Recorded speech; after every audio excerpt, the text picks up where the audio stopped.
Hey, welcome to WSAZ Plus. My name is Tim Ear, and some exciting news today. If you've followed the events that have been going on in Charleston around the Town Center Mall, you've heard about the Capitol Sports Complex. Well, it's kind of been an up and down journey with that. It was announced big fanfare. Then it looked like, oh, we're going to cut the pool. We're going to. So there is funding that came through today. An announcement about that just happened. We're going to go to Abby Lord right now. Abby, I think you should be able to hear me. Great news today for people interested in seeing this development. Yes, Tim, it is a huge announcement, a very exciting announcement for the people of Charleston here. Now, what they announced here today was Capitol secured a $7 million congressional directed spending for the Capitol Sports Center. So if you were on the fence wondering if this was going to happen, well, it's happening. I'll tell you that much. The project goals and what's happening here for this Capitol Sports Complex. Yeah. Now, if you look behind me, kind of right here, here's a sign of everything that's going on. Okay. So they have project goals. It becomes a hub, sports, recreation, competition. It may be it could be a multi-floor facility. Yeah, with, I see that. 2 basketball courts, fitness center, 6 basketball courts. I mean, hey, pickleball. That's always popular. Yeah. If you've ever played. Yeah, I haven't played. It's a fun one. Have you played? But yeah, are you a pickleballer, Abby? I have played. Okay. I played once, Okay. but I want to get back into it. I really figured you would, yeah. Once you play. So this is really exciting because when I look behind you, I see those. You're right. I see 3 floors right there, and the pool is off the board now. That was scrapped, but they're still very excited about this, and that's kind of what Capito, Salango, they were all there today talking about this along with the mayor. Yes. They talked about how this will help improve the economic development here in this town. I mean, it'll bring the tourism, people coming here for jobs, and even just people eating at the restaurants. Right, of course. And just coming down and seeing that. Now, there is no timeline for this project. They did announce that today because I was just going to ask you that. If you're wondering what's happening with the Town Center Mall, if you're wondering what's going on with that, well, the city is still in talks to get the mall portion either half of it. If it's only they get the first floor, then it'll just be a first floor Capitol Sports Complex right here. You'll just see the first one. But if they get all of it, it'll be multi-floor, and that's what's going on here right now. Okay, so $7 million. That's a lot of money, obviously. Abby, did they wouldn't give a timeline today? Because that's what I was going to ask you. Did they talk about a timeline? The timeline has been kind of all over the place. Originally, when they talked about the project, they gave a little bit of a timeline, but they're not willing to go there yet. They're just talking about development without a timeline. Interesting. Yes. Yeah. They're still talking with the architects and what this would look like, but once they finalize that city deal with the town center, then we'll have more of a timeline on what I think that would look like. Okay. When they're talking about building this kind of thing, this is the kind of Capitol Sports Complex or Capitol Sports Center as it's called now. This is something that would be for families. It's for the community. Are they talking about like having tournaments there? Like what kind of use would it be? Would that facility do? Yes. Yeah.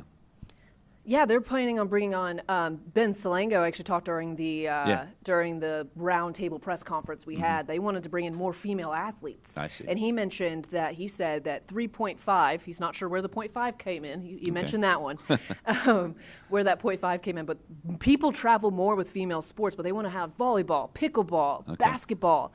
They just want to bring people here and keep it coming and keep the economic development, keep coming to the city because it's so important to them.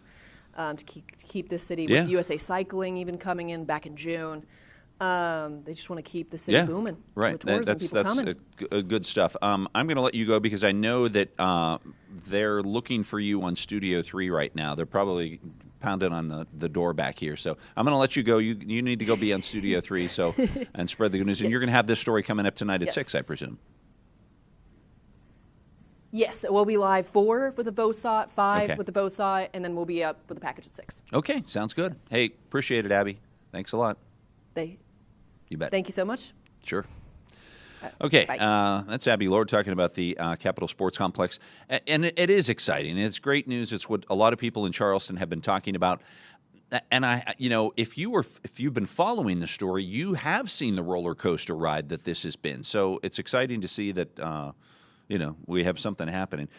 Speaking of happening, we have some other news headlines that we want to get to. There was a crash that closed a portion of Route 62 in Putnam County, and the West Virginia Department of Transportation. It happened actually in hometown, and the Department of Transportation says that if I can, let's see if we can make this work right here. Oh yeah, there it is. So this was about 10 o'clock last night, right in your hometown park. How long the road was closed, you can see it was a pretty bad wreck. There were how many vehicles involved, we weren't sure. You can see at least one vehicle that's up over the guardrail there. They were working this morning to try to get more information, but the hometown volunteer fire department was unavailable and not able to give them any more information about this. So that's about all we have for right now. We're going to try to get more on this one later. Sometimes this information that comes out of, especially late night accidents, the crews are gone.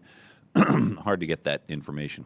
Lawmakers in West Virginia are talking about a bill right now that involves this family right here and this young man. They're looking to strengthen sextortion laws using that young man's story to help other families from experiencing similar tragedy. The investigators say Bryce Tate, he was the one involved. Nitro High School sophomore, you saw a picture there. He was caught in a trap known as sextortion, and he ended up taking his own life. The West Virginia Senator Mike Woelfel got a bill passed last year dealing with sextortion, and now Delegate Andy Shamlin has sponsored another bill that would create even tougher laws, helping police and prosecutors go after people who prey upon unsuspecting people. The bill was unanimously passed by the House.